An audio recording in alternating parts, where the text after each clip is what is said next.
Okay.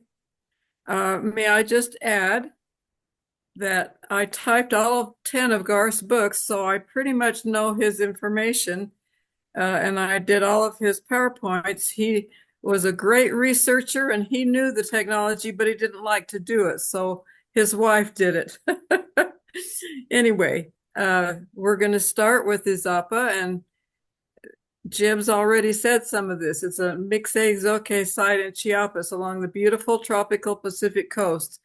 I hope a lot of you have been here. It represents the time bridge between the Olmec and the Maya. The 260-day sacred ritual calendar was developed at Izapa. And these two pictures that are at the Group F ball court that's at the far north of Izapa. And in the right, you can see the northern Mount Takana. Izapa's 260-day astronomy is a human 9-month gestation cycle and is key to Mesoamerican antiquities. The Olmec in 1500 BCE were the first to develop Izapa. Then a new group came in at the decline of the Olmec about 550 BCE, and the Maya were later 200 to 900 CE. There were 89 stela that we've found, at least 61 altars, 3 thrones. Migrations from Izapa went throughout Mesoamerica and to South and North America. The Olmec people on the eastern Gulf Coast observed that animals mate in the fall and have their babies in the spring when the rainy season causes food to grow. So the animal mothers and babies survive with plenty of food. These Olmec settlers were pro-life. They wanted their babies to live too. And here they are up here at La Venta on the Gulf of Mexico. And they found that down at Izapa, they're at 14.8 degrees north latitude. They could establish the sacred 260-day count from August 13th to April 30th. August 13th being the fall time and April 30th being the springtime. The two sun zenith noon passages at Izapa, Mexico's latitude are August 13th and April 30th. This divides the year into 260 and 105 days, totaling the 365 days. And you can see Izapa down here on that latitude. Copan's also on the latitude, but was built much, much later than Izapa. And here's the yellow line that shows where August 13th starts for mating, and then the pregnancy, and then the birth of the child on April 30th, when spring rains grow food on the green line, so the mother and baby have food to survive. Izapa was first settled around 1500 BCE by early Olmec settlers. The research reveals that this location celebrates the sacred 260-day creation cycle of human pregnancy based on the sun's noonday zenith passages on August 13th and April 30th. At noonday, these two zenith sun passages cast no shadows. Geographer Vincent Malmstrom first observed this possibility in 1973 during extensive studies of many Central American sites. Archaeologist Michael Coe believed this 260-day cycle could be the most important mental construct in Mesoamerica. And here we are at Izapa. On the right here, I don't know if you can see my arrow. That's Mount Tajamuco that's on the east of Izapa. It's the highest mountain in all of Mesoamerica. Now the lower blue line, it shows where the zenith sun passages come across the mountain on August 13th and April 30th. Also from Izapa, they can see the heliacal rising of Venus every 584 days from this point. This was chosen by the Olmec people. Izapa, Mesoamerican religious Mecca, 1500 BCE to 1000 CE. The temple center is oriented to Takana on the left, which is north, and Tahomuco Peak east on the right.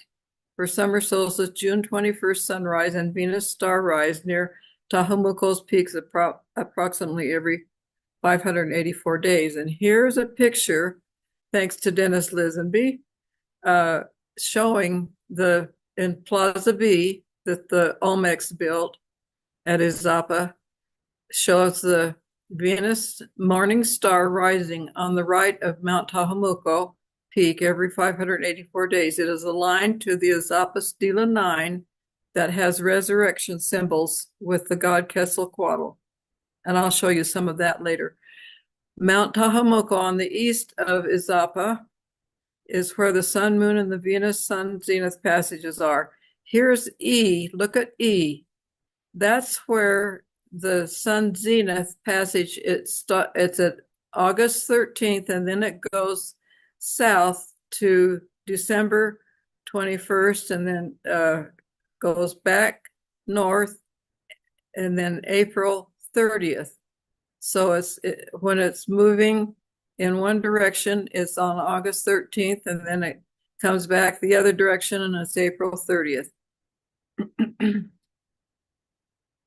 Templum, Latin for temple, a place set apart where the heavens can be observed. See the Orion constellation in the sky above?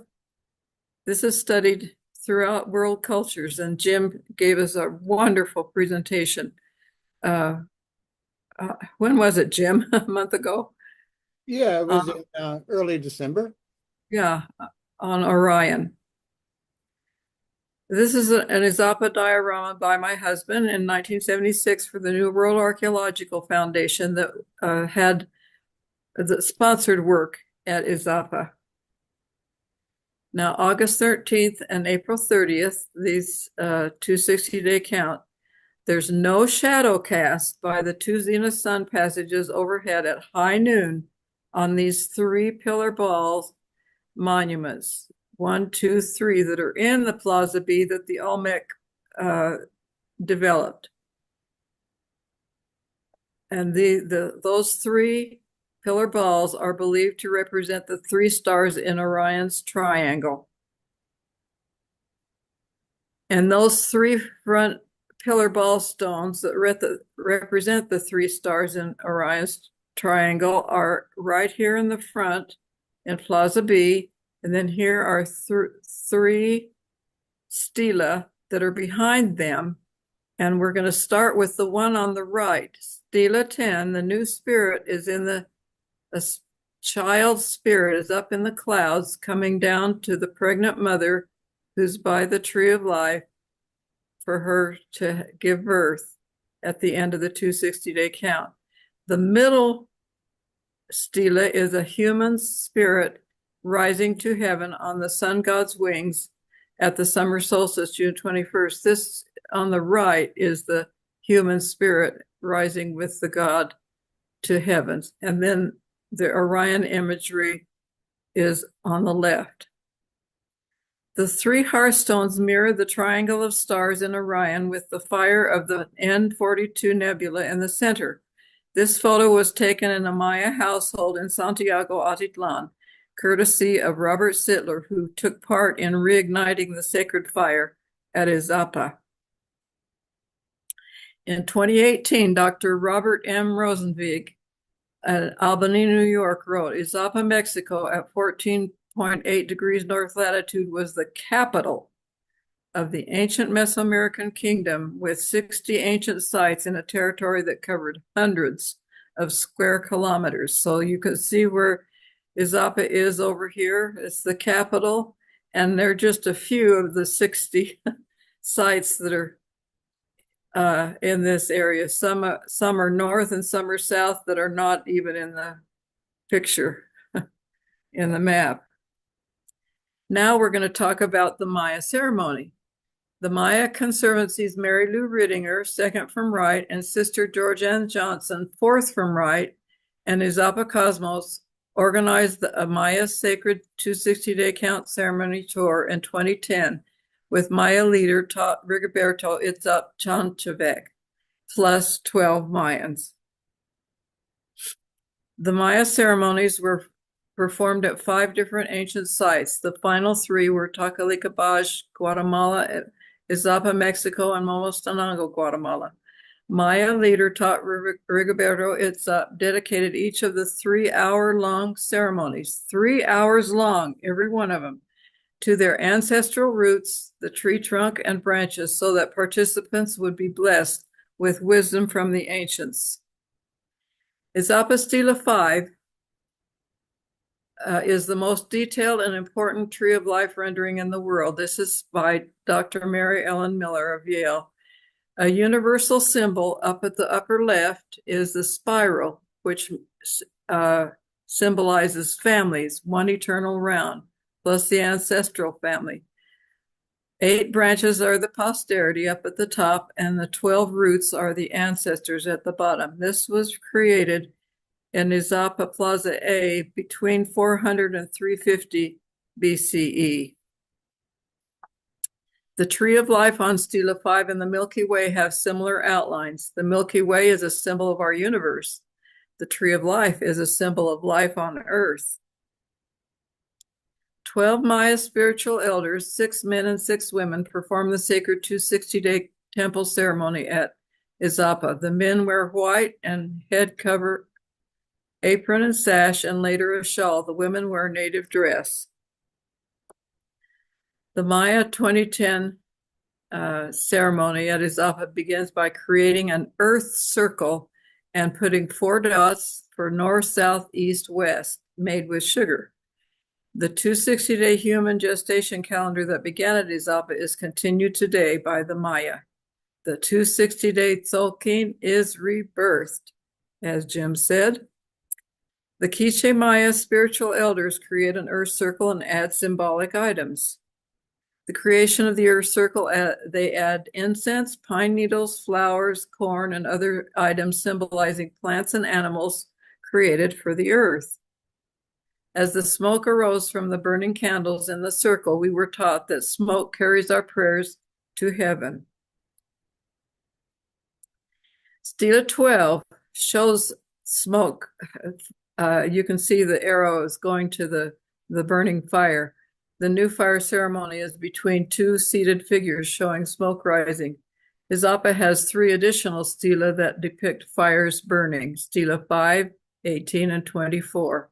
This is in Garth's book, Izapa Sacred Space. Here's me on the left and Jim on the right, pulling smoke to our bodies to carry prayers to heaven. And then our Maya Rigoberto, the leader, is on the left behind me.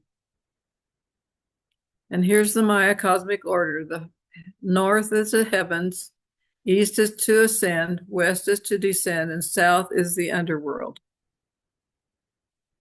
At 4 different times during the long ceremony, the Maya bow and kiss Mother Earth, facing either north, south, east, or west.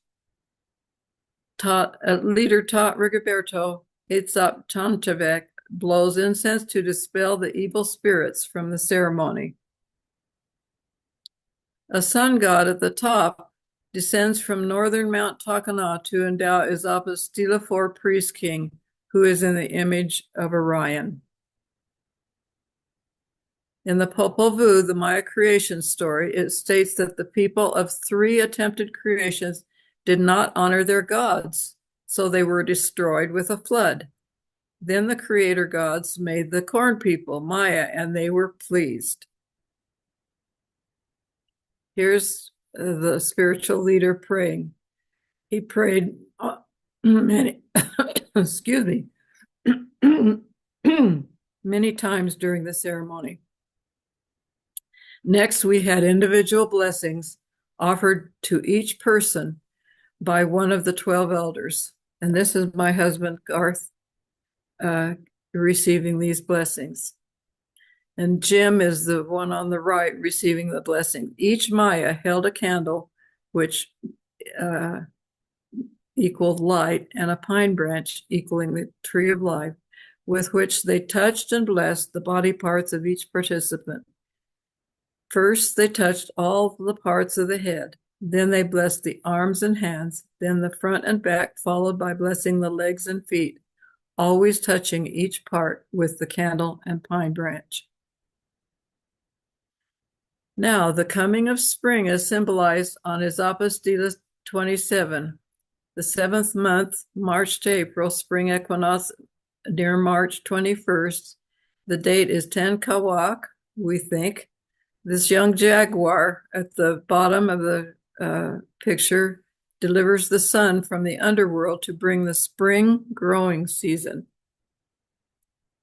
Then leader Rigoberto lit incense in a small bowl. He then walked in front of each person blowing smoke to carry prayers to heaven.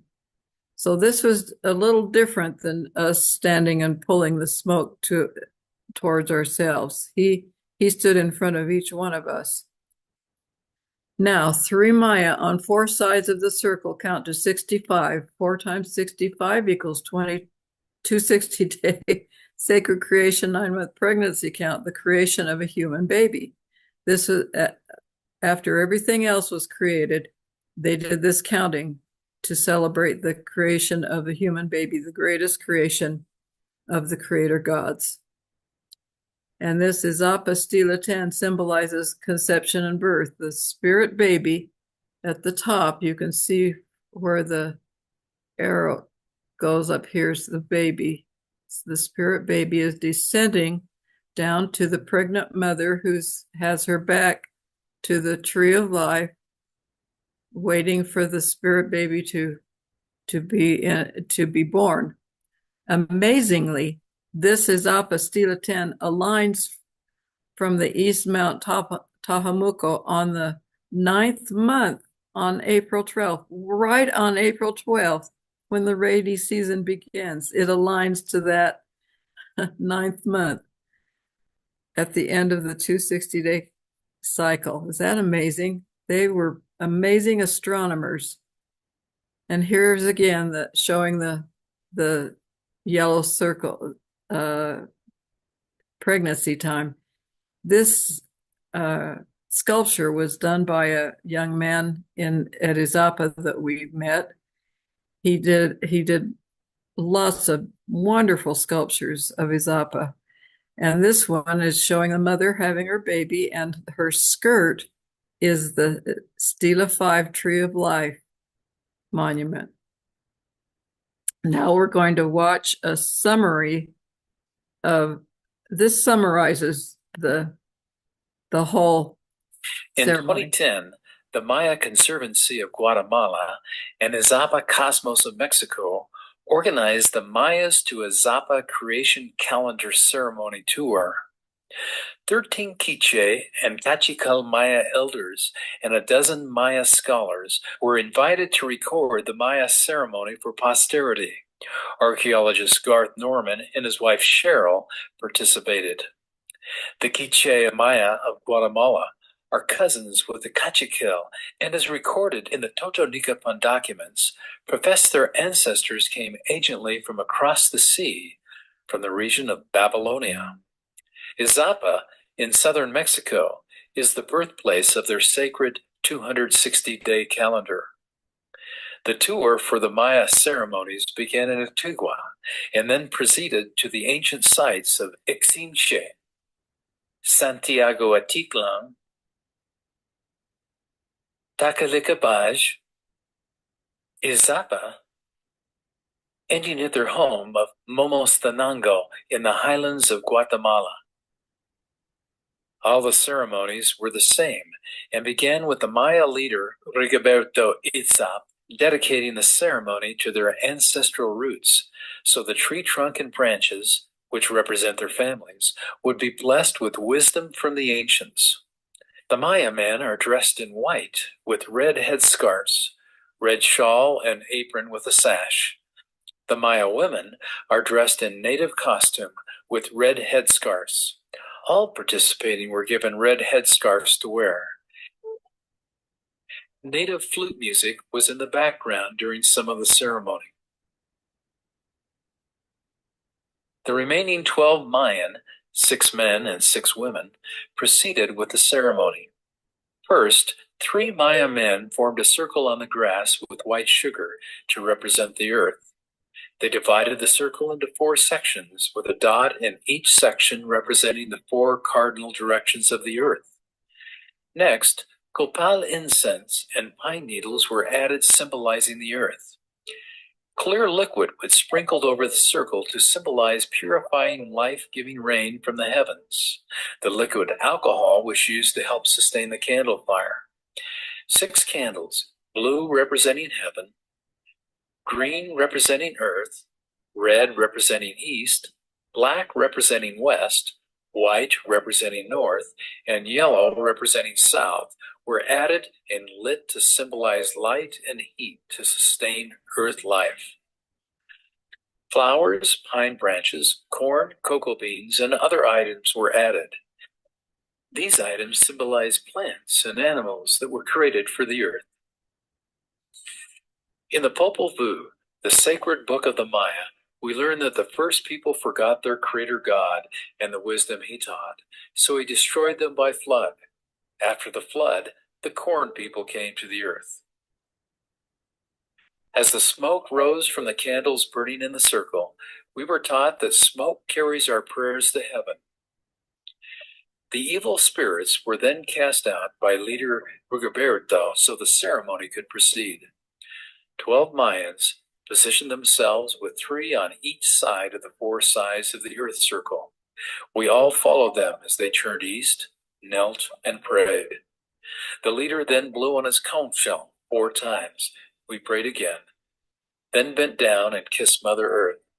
The same procedure was repeated 3 more times, facing west, north, and south. Individual blessings were then offered to each person surrounding the 12 Maya elders in the circle. Each Maya elder held a candle, symbolizing light, and a pine branch, symbolizing the tree of life, which they used to touch and bless the body parts of each individual. First, they touched the head and blessed it with the candle pine branch. Then the ears, eyes, nose, and mouth. Next, they blessed the arms and hands. Then they blessed the front and back, followed by blessing the legs and feet, always touching each part with the candle and pine branch. Following these individual blessings, the Maya leader Rigoberto lit incense in a small bowl. Holding it, he walked in front and back of each person, blowing smoke for purification and to carry the prayers heavenward. This is reflected on ancient hieroglyphic monuments, Stela 5, 18, and 24 at the Izapa pre-classic Maya temple complex. The 12 Maya elders again took their places around the fire circle, with 3 on each of the 4 sides. Then each elder, man and woman, recited 5 day names by memory. This was done 13 times on each of the 4 sides, totaling 65 on a side. 4 times 65 totals 260 day names. This sacred 260 day count equals the 9-month human gestation period. At the end of counting in each quarter, the man or woman officiating gave a short prayer. In these ceremonies, we were taught that a man and a woman should be united as husband and wife, and that marriage is like the trunk of the tree. Ancestors are the roots, our children are the branches. Our families will one day be with our ancestral family tree. We were taught that all plants, animals, and humans, all forms of life, were created to continue creating. We were taught that all mankind must honor the wisdom and sacrifice of their ancestors and carry their righteous traditions on with families and clans. We were taught that our positive actions will bring good in our lives with the positive life forces around us. We were taught to care for those less fortunate, to help others along this journey of mortality. We were taught that the Sabbath day is a holy day, not a day for work. We were taught to offer prayer at the break of each day, at noon, and in the evening with our families. We were taught to pray before and after each meal with gratitude for life-giving food we eat, a blessing from our Creator God. Following the day counts and blessings, everyone was given 6 colored candles, incense, and other offerings to put into the fire as prayer offerings. Each person then put their prayer offerings into the circle of fire, rendering their prayers heavenward, rising with the smoke. With our empty hands, we pulled the smoke from the altar over our bodies 13 times. Following the offerings, we then faced east, west, north, and south, kneeling to pray with the palms of our hands up or together, then bending forward on our knees to kiss Mother Earth. Following each ceremony, our Mayan spiritual guides formed a half circle by the embers of the fire altar. We all walked to hug each one of them and then each other. With this warm and loving spirit of unity, we whispered that we are all hermanos y hermanas, brothers and sisters. On June 26, 2010, at our last meeting with the Mayan spiritual guides, we had a traditional native lunch with blessings before and after the meal. At the conclusion, our spiritual leader, Rigoberto Izapa, stood with tears in his eyes, thanking everyone and saying that his Mayan people had suffered from many wars, losing many families, branches from the tree trunks, but never losing the traditions of their ancestral roots. He said they and their ancestors have never made weapons of war, nor fought with weapons to injure or kill others, even though they had suffered much at the hands of others with weapons. Rather than fight, they fled persecution. Then Rigoberto blessed and prayed for us to share the memories of our journey with our families and friends as we return to our homes and places of work. We need to spread love for one another and bury our weapons of war. Share the love we have felt together on this journey and care for one another and our brothers and sisters, all people of God's creation. He thanked us for our respect and tenderness on our journey together and said, "Today is not a coincidence."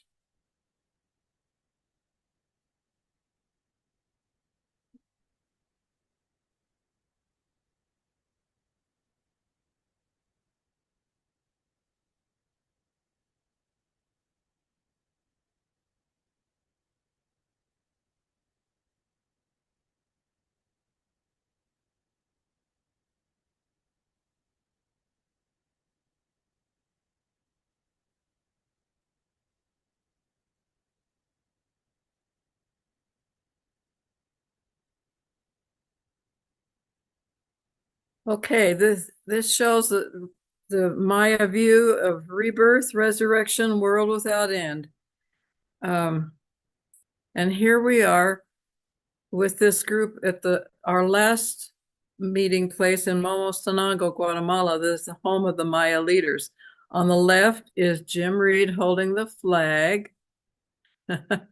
On the right is Robert and June Sittler, and the Mayans hired this man. What's his name? Let's see. To video all of the ceremonies because a lot of their youth are leaving the villages and going to the cities, and they wanted the ceremony to be videoed for these people to remember. And I'm in the middle with my husband here, and on the right is Mary Lou Rittinger and her sister Georgianne Johnson, and let's see, where's Rigoberto? I think he's in here, right here. Right. With the blue. Is that right? Yeah, in the hat. With the blue. Right. Blue and red. Okay. Thank you. And this was a special time for us to be with them in their own village. The new Maya cosmogram created with images from the numerous stela at Izapa is by Jim Reed. Note the tree of life above and the hero twins below igniting a sacred fire in the underworld. Beautiful picture from Jim. All ancient Izapa stela were carved very methodically. Geometry was used to create all Izapa monuments. The 260-day calendar at Izapa's capital was taken to 60 ancient sites throughout Mesoamerica. Teotihuacan, up in the upper left, the blue star up there, the natives migrated north from central Mesoamerica to build the Pyramid of the Sun that is oriented to the zenith sunset for the 260-day calendar. And at Etzna Campeche, 400 BCE to 1500 CE, if you climb these stairs, there are 65 stairs on 4 sides of the pyramid, which totals 260-day count. The same thing happens at Uxmal, Yucatan, 500 to 925 CE, late classic Maya, with the steps. Also at Mayapan and many other ancient sites. So when you go to a pyramid and start climbing, count the steps, make sure there's 65 steps on the 4 sides for the 260-day count. This will happen at a lot of the 60 sites that Rosenzweig mentioned. The National Geographic LiDAR photo shows 60,000 structures beneath dense Guatemala jungles. And this showed that there were millions of people anciently there. They had roads, pyramids, corrals, agriculture, and fortifications. And these are showing some of the buildings under the jungle trees from the LiDAR filming. About 100 to 50 BCE, the 260-day Maya calendar was taken from Izapa's capital at 14.8 degrees north latitude to Nazca, Peru at 14.8 degrees south latitude. Boy, were they good astronomers to figure this out. They sailed on the Pacific coast there to get to Nazca. Nazca, Peru, the lines aligned to the horizon. The geometry up there in the brown circle is like Izapa's with the 4 quarters, north, south, east, west on the earth. And they have a temple up here in the upper right. Whoops. There we go. They also migrated north to the U.S. On the left is a map showing Mesoamerica, and then up here is the United States, and here this red line up at the top left goes through Utah. And these people migrated up north to get the turquoise from the turquoise mines in the Arizona, Nevada, New Mexico, and Utah mines. The map is by Eduardo Williams, and my husband wrote this book, The Parowan Gap, to show how it relates to Izapa.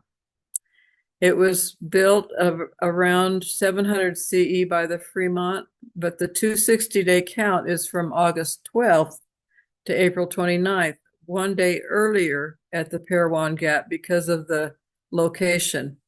It has the 260-day observatory, petroglyphs and cairns via the turquoise trade with Mexico. Carved petroglyphs are throughout the 2 mountains. I hope some of you have been there. It's really fun to watch at the different. This is the sun that you're seeing is on June 21st, summer solstice.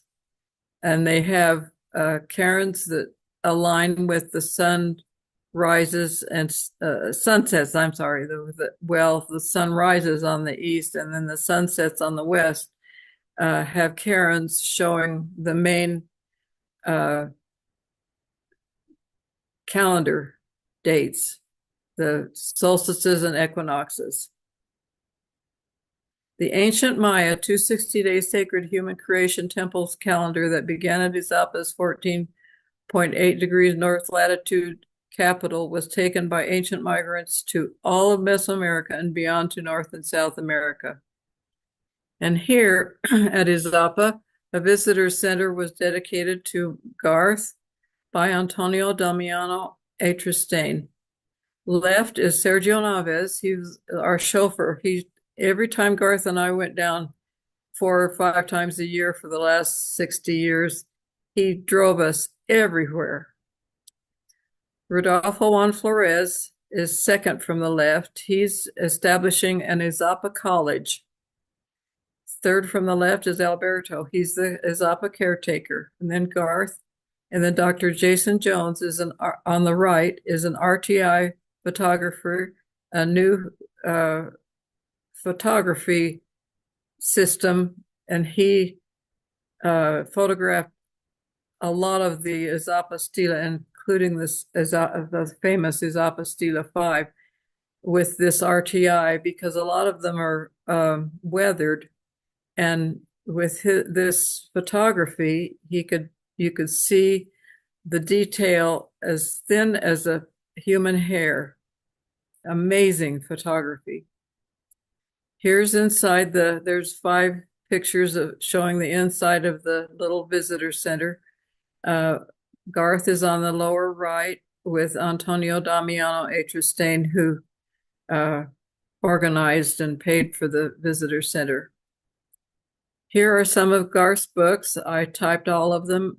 They're all on Amazon. Yeah,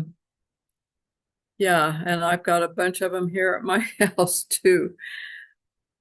His main one, the Izapa Sacred Space, is in English on the left, and then in the middle in Spanish. And then if you want to learn more about Izapa, go to ancientamericafoundation.org. Celebrate life. This is at Izapa. This picture is at Izapa. And then thank you. We have also a YouTube channel, Ancient America Foundation, that Dennis Lisenby set up. And in a month, we had over 500,000 views on that YouTube channel. The majority of them were from Mesoamerica.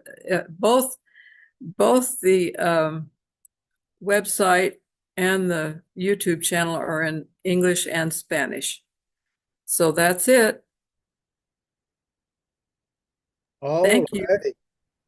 Thank you so much, Cheryl. And thank you, Dennis, for the video that was a part of this program. Very interesting images. I saw a few of myself in there. Also, I just want to say this is I've done more than 50 programs, and no one has ever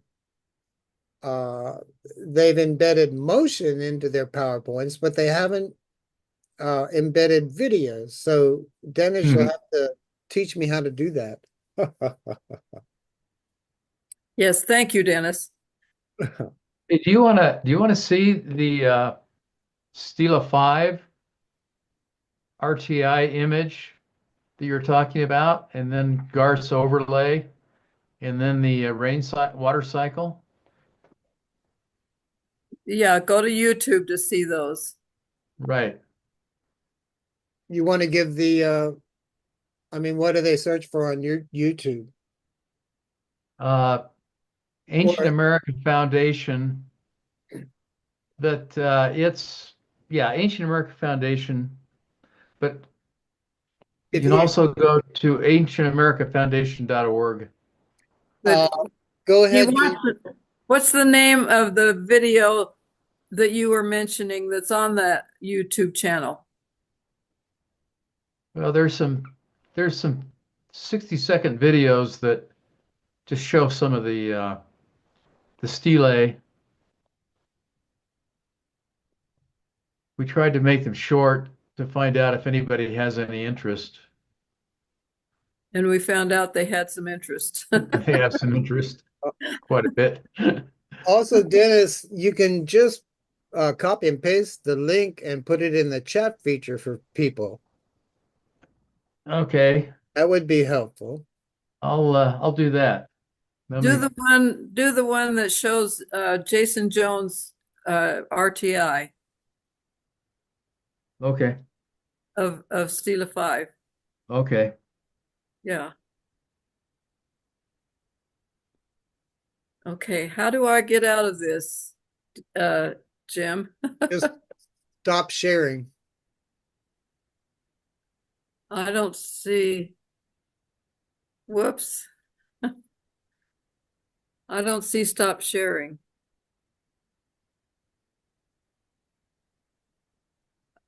Set up. I don't have that on. Well, maybe I do. End show. Should I click on that? Sure, why Yeah. not? Okay. There we are.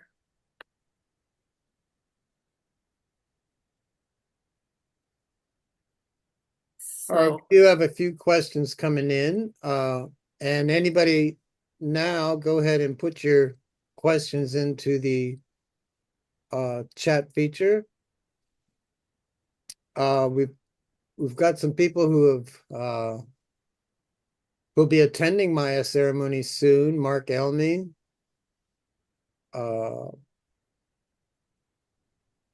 and he says we are in the lead up to the most important day of the 260-day calendar, Wuchakibet Bats, which will fall on Saturday. We will then have the Solar New Year according to the Highland Maya on February 18th. And I think Cheryl, you and Garth and I attended a Wushaki Bats ceremony back in 2008, maybe 2000, yeah. 2010, where we had to get up at before 5 in the morning to be on top of the mountain, and then the ceremony ends when the sun comes up. And then the pictures, especially in the Dennis video of the final ceremony that we did with the Quichel elders in their hometown of Momostanengo, I think that picture is behind me, where Cheryl pointed out the different people. Go ahead and close PowerPoint. Close the PowerPoint. Yeah. But one of the reasons that Rigoberto was crying, because at that final ceremony, it was very, very overcast and the clouds were touching the tops of the pine trees on the mountaintop we were on. And at the end of the ceremony, a hole opened up in the clouds and the sun came down in a circle just over our group of people. And then a few minutes after that, it started to rain and everybody ran for shelter. So the reason why he was crying was because he said that the Maya gods had shown their faces. So the solar god came, and in spite of the clouds and rain, made his presence known, and then Chalk made himself known. And it was a blessing for not only that ceremony, but just the endeavor, people coming together to do something very important on behalf of the Maya. That was why he was crying. And he was crying like a little baby, I remember. Mary Louise says, good to see everyone. I like seeing ceremonies. I really like Chamula. Are there any references to the tune long count of 360 or the hob count of 365? Arnold, I don't think Cheryl made mention of it, but in the the one slide that she showed where the light blue lines with the alignments to Takana volcano and the 14.8 latitude, that's from a series of images that I had created to show why Izapa is where it's at. And I don't know if it's from Vincent Malmstrom, but there's when the sacred 260-day calendar probably began on the Olmec side and then was carried down through the isthmus of Tehuantepec there and along the trade route of the Pacific coast, and Izapa would have better when they got to Izapa, they could see, view over time, and anticipate the alignments with Venus and different things there. Izapa, that is why they put Izapa where it's at. And they believe, researchers have I've read, and it's in my series of images, that it's quite possibly the same priests, the guys, the sky watchers who would stay up all night looking at the skies and establish the 260-day calendar there, where there was 260 days in between the two main dates, that within 30 years, and could it be by the same person, they started the Hob calendar.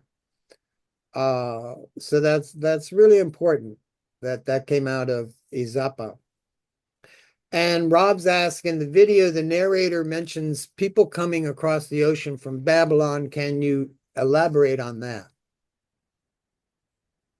You want me to elaborate on that? Yes, yes. Mm-hmm. Well, the what was it, Stela 67, I think, that we started with, isn't it, Dennis? That shows the people were in a boat, and they brought with them things that showed that they had come from the Middle East area.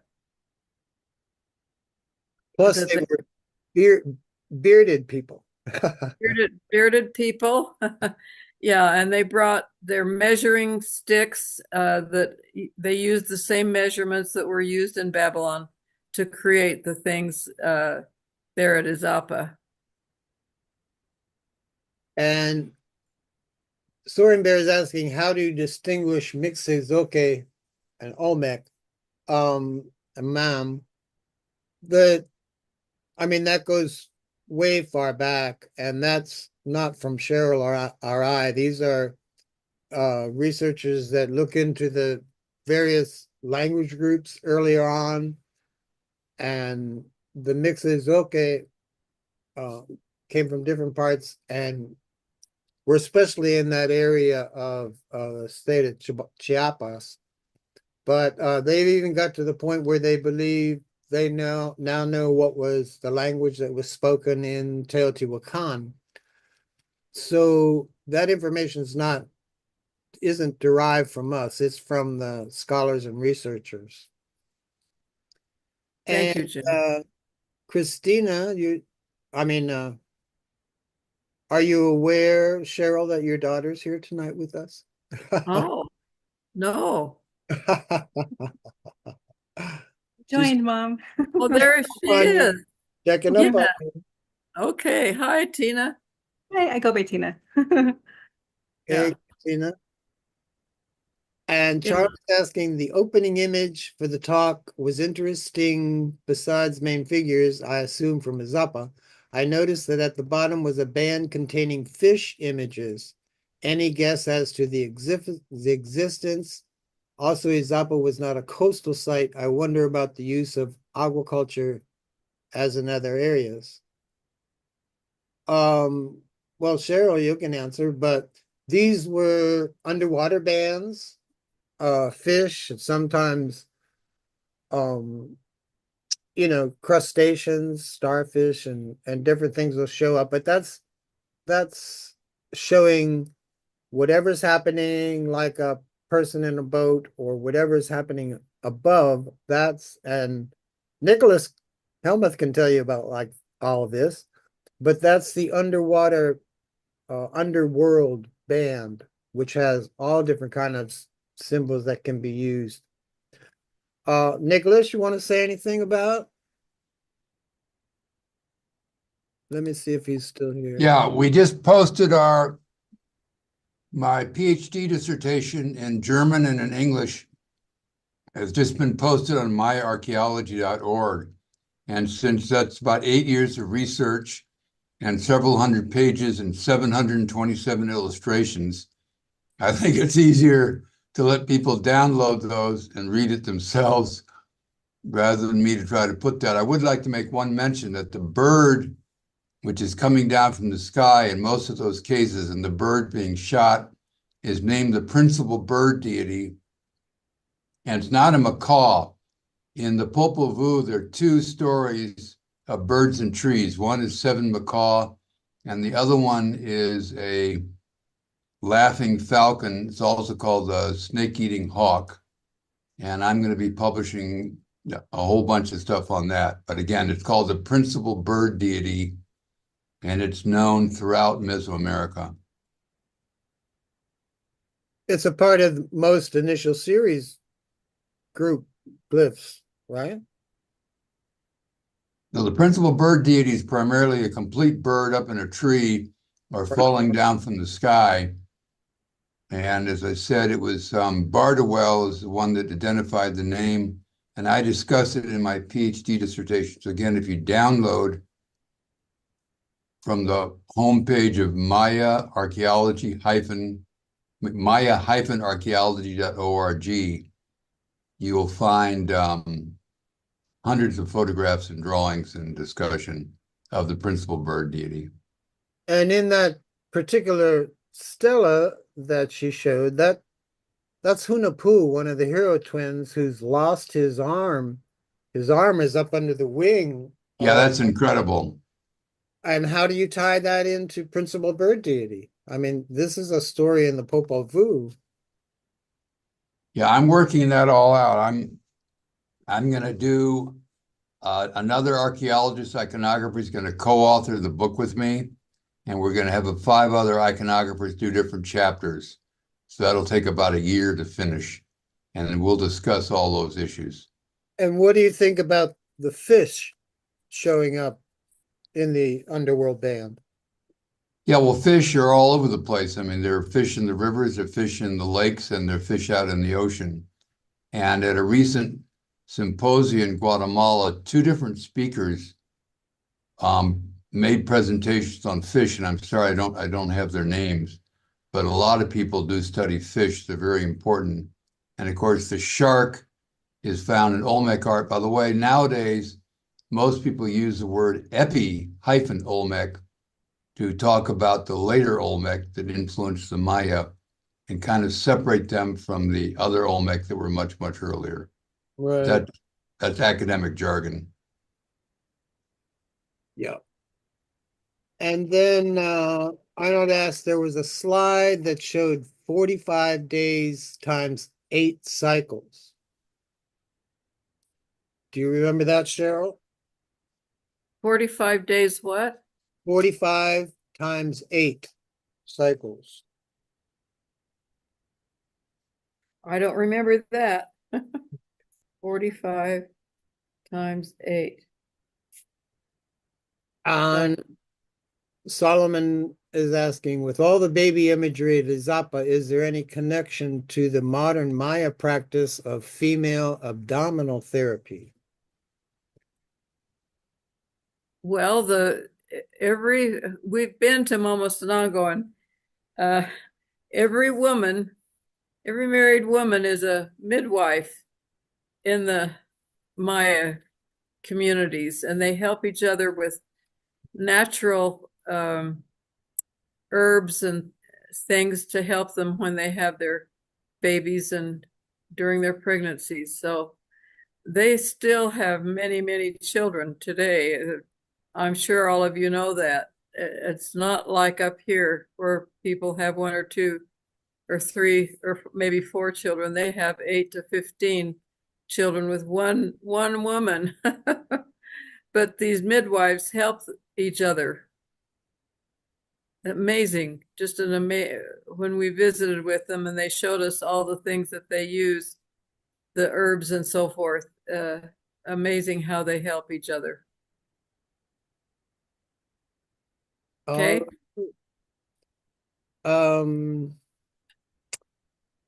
Is there any record of using 260 days to measure any of the planets and the moon? I don't think so. I don't know of any.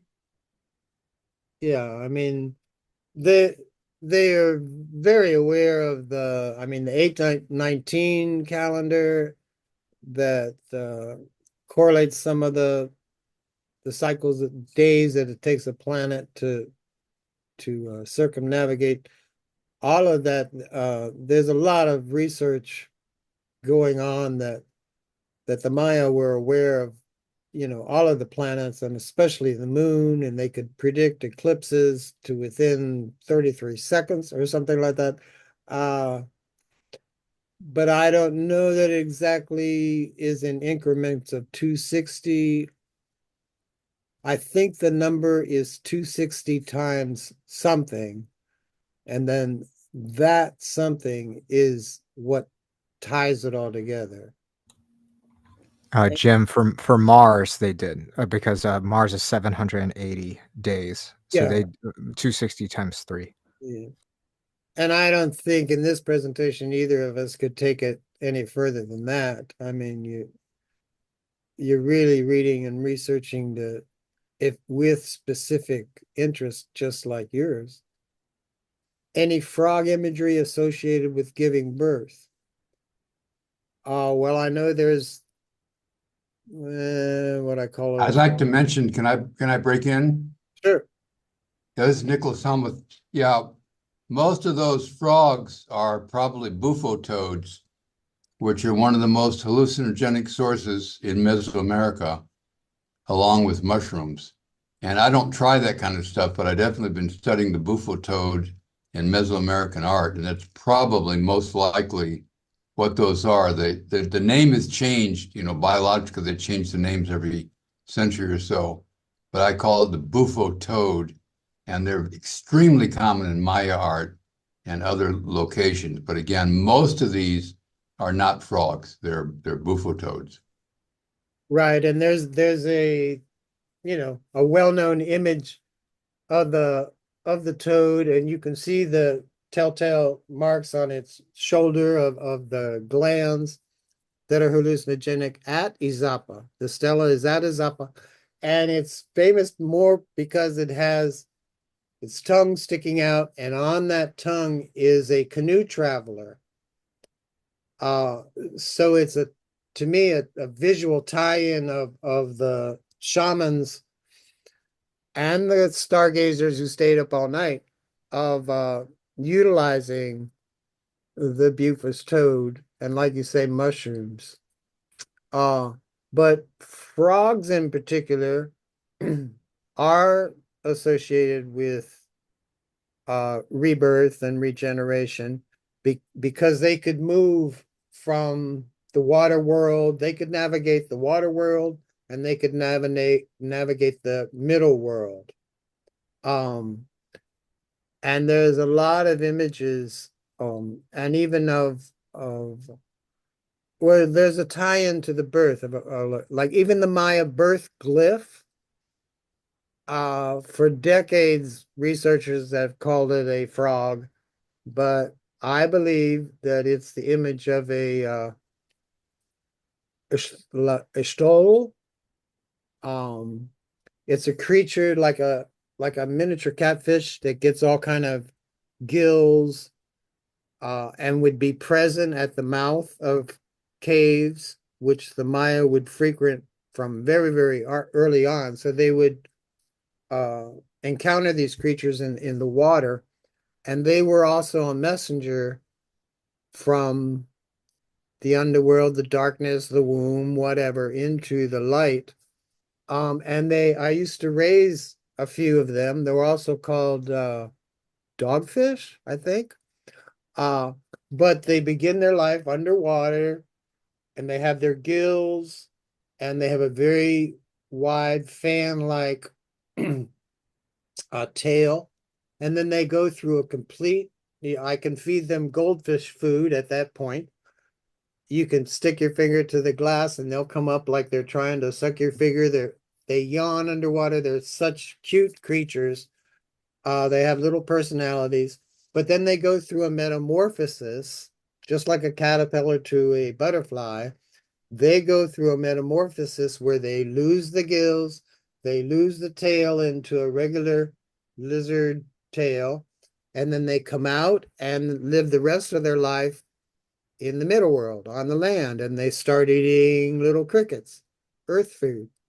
So the Maya birth glyph is complete tie-in to the life cycle of regeneration, rebirth, moving from one dimensional existence to the other, that I believe is the basis for the Maya birth glyphs. So frogs and those kind of creatures are very important to the Maya.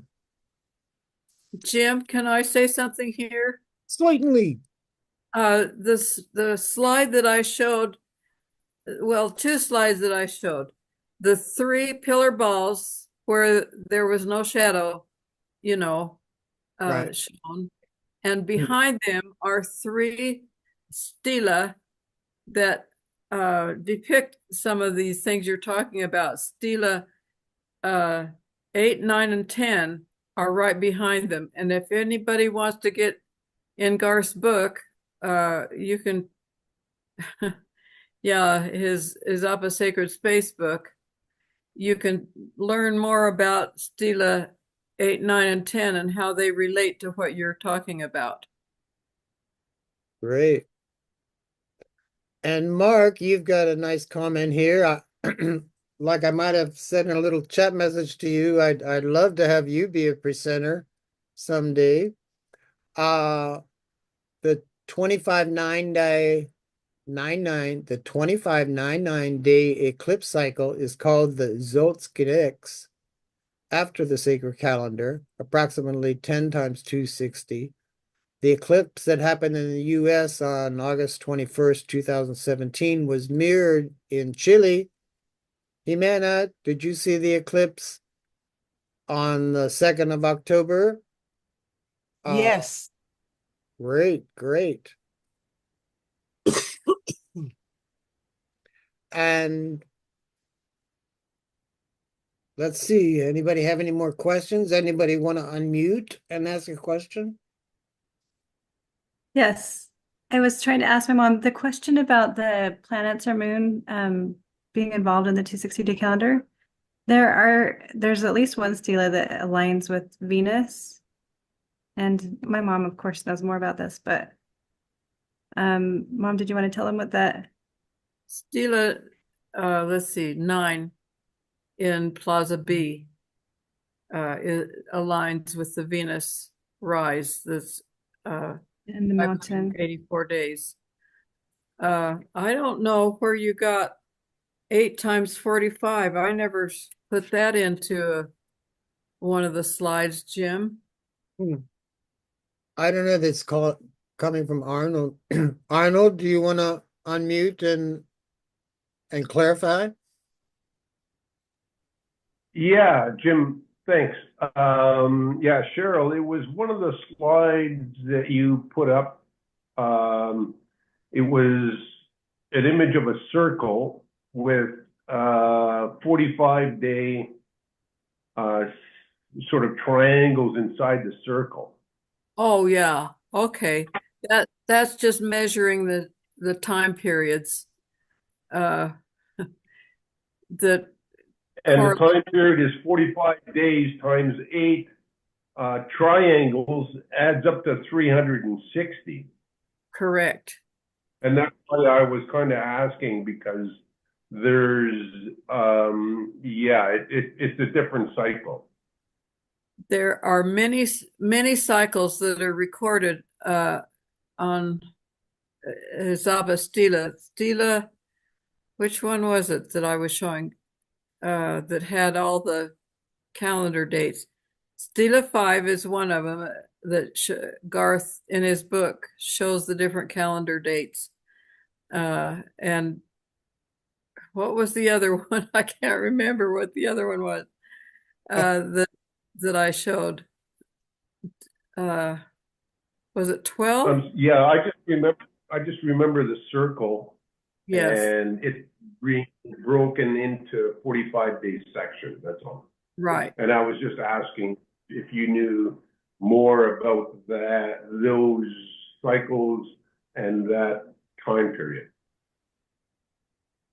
I don't, but it's in Garth's book. His Izapa Sacred Space book will have that information. He goes into the different calendar cycles, the 360-day calendar, the 260-day calendar, the 365-day calendar are all in his Izapa Sacred Space book that you can get on Amazon. And he just okay, well, you get another commission because I'll be buying that book. Yeah. Great. Cheryl, can you find a way to stop screen sharing? Can I find a way to stop screen sharing? We still see your PowerPoint app is open. My PowerPoint's still open? Yeah, we're seeing that with just a blank. Cheryl, up at the top of your screen, there's a little icon that says stop share. The top of my screen. The top of the Zoom screen. The top of Zoom. Okay, there That's you go. Yeah. Now we can see you. stop share.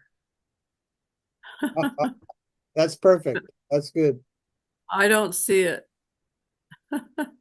No, now you're good. You're good. You stopped it.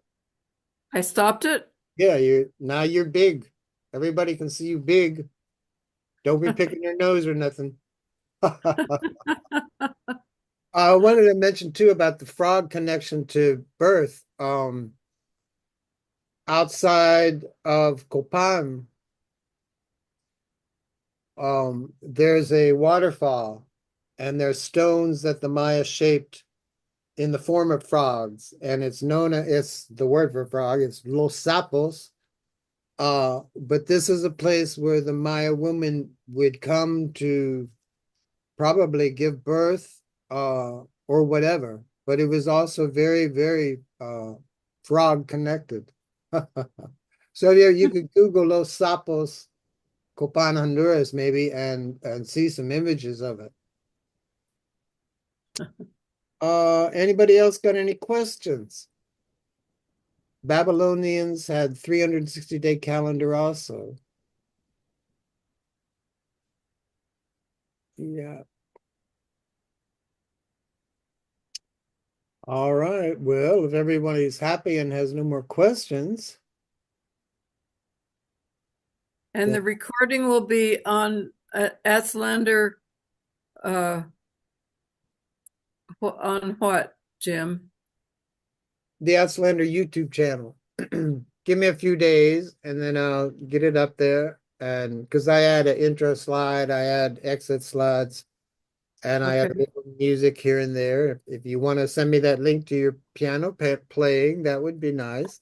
I could put your piano behind the final credits. I mentioned. May I?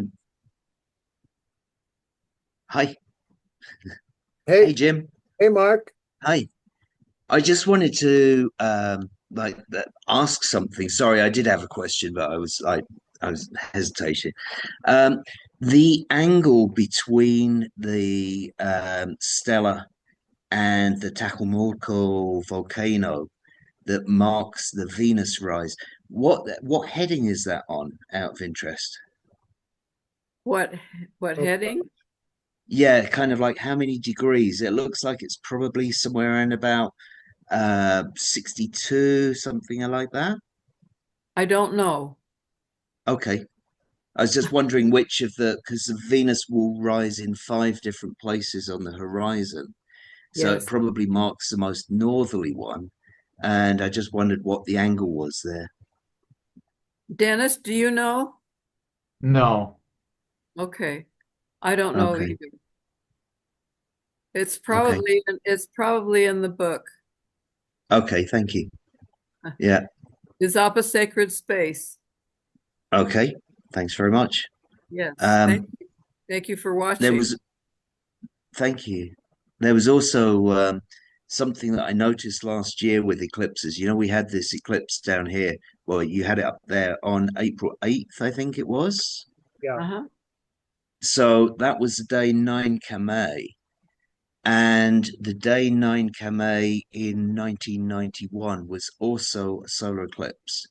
And so that would have been 46 cycles of 260 to get from one to the other.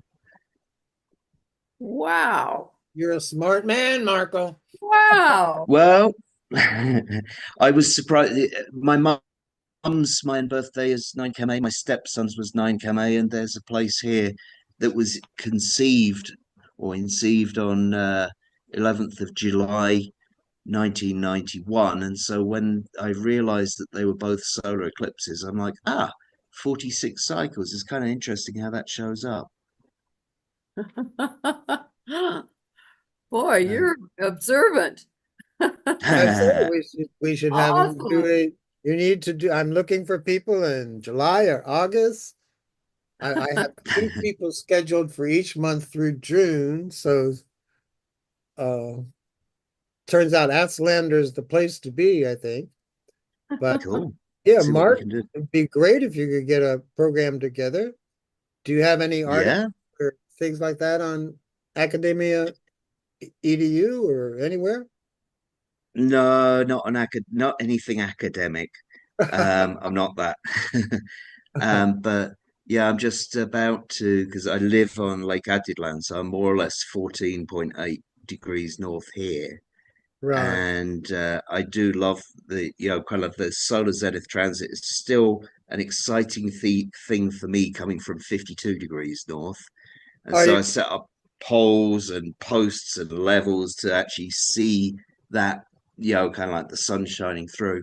But yeah, in a couple of weeks' time, I'm going to be presenting here on the lake about basically sky watching with the ancestors, yeah. because I think that's what we all need to go out and do, is go and have a look and see what's going on in the sky and where it is. And here, looking across Atitlan, we get these marvelous like rising of Venus, or Mercury was up the other day.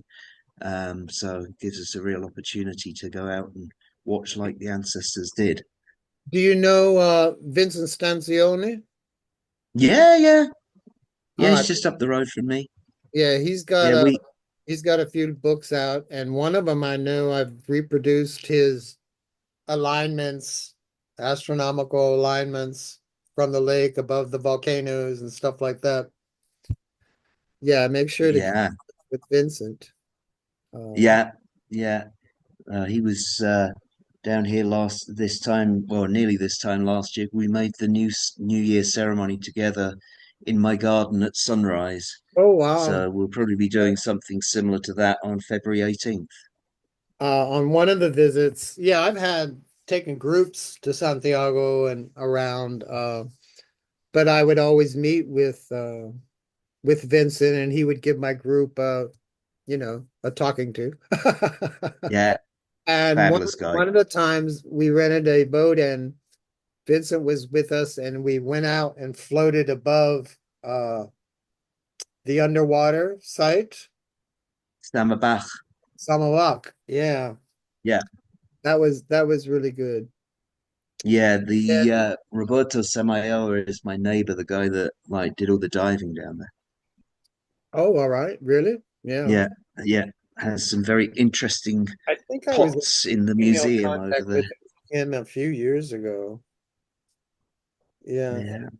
And uh we did an article many years ago when that was first coming about, and maybe a year or two after, so that you had a lot of images and stuff to work with. But it's still one of the most popular articles. People seem to search Samabak from around the world. There's something interesting to thousands of people. Mhm. Yeah, there was a was seemed to only be released in Spanish. Hmm. And it's titled Atlantida Maya in Spanish, but it was called Mayan Blue in English. Unfortunately, I think the producer died and the English language version never saw the light of day.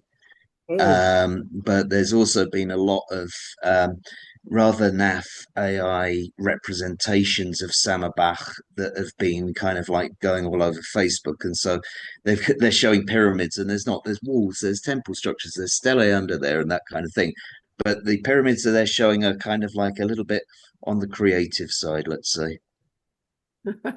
and in the same tour of ceremonies, Cheryl mentioned that we did ceremonies with these elders at on the lakeshore. These people allowed us to come down to their private property and be there right on the lake.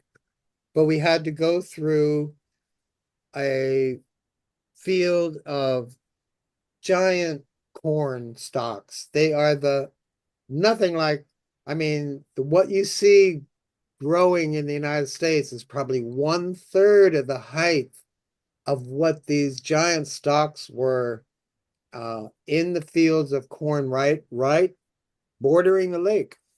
And Hmm. as we walked through the trail through the stalks, there were different little gullies where water could flow and stuff like that. And every little low place, you would see giant Bufus toads. I mean, they just love the cornfields. Yeah, So I think there's a tie yeah. with everything here. Arnold asks, is there a day count of Venus's superior conjunction? I think that's the Maya might have been aware of it, perhaps because of counting the days somehow, but I don't know that there certainly isn't a calendar of that particular. I mean, more than what you find in the Dresden Codex with the cycles of Venus. I think that's too particular of a question. Deloy says, thank you, very enjoyable. Thank you, Mark. So I see no more questions. With that, I think I'll end the program, and I thank you all for hanging out with us here this evening. Beautiful full moon out there where hopefully you have clear skies and you're not in a snowstorm somewhere. But thank you very much, Cheryl. You're welcome. Thank you for having me present, Jim. You're so kind. Thanks for attending this Atslander presentation. And please subscribe to our YouTube channel. For more videos and info, visit ancientamericafoundation.org. To subscribe to free monthly issues of the Atslander, Magazine of the Americas, contact your host, Jim Reed, at mayaman@bellsouth.net. Thanks again.